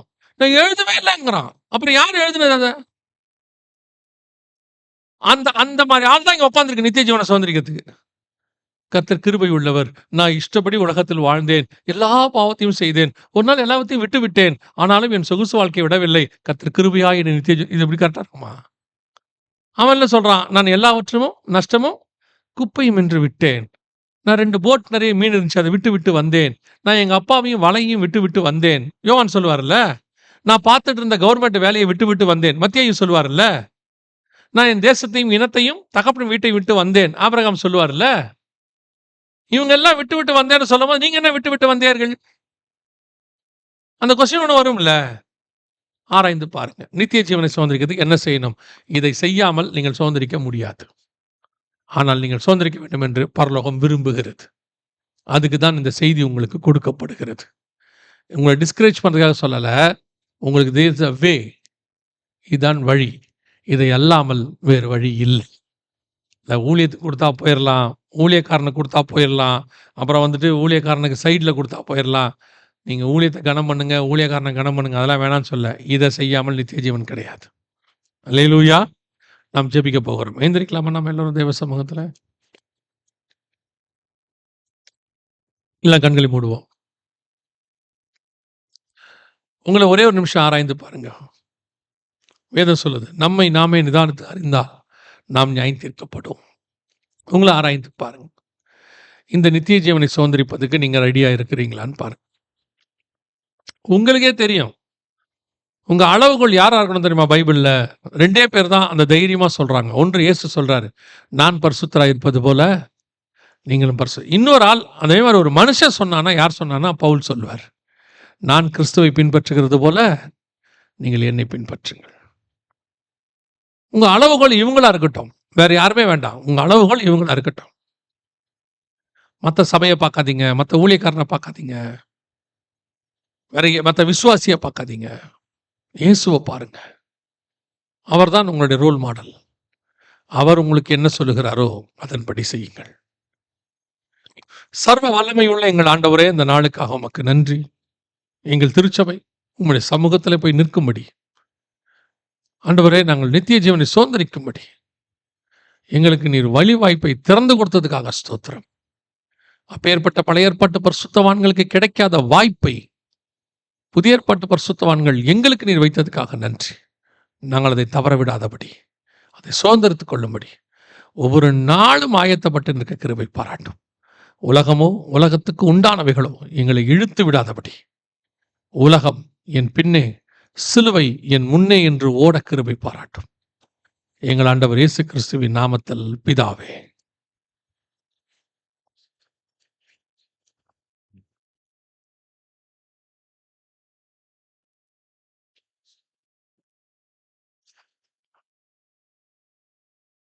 ஆமென்.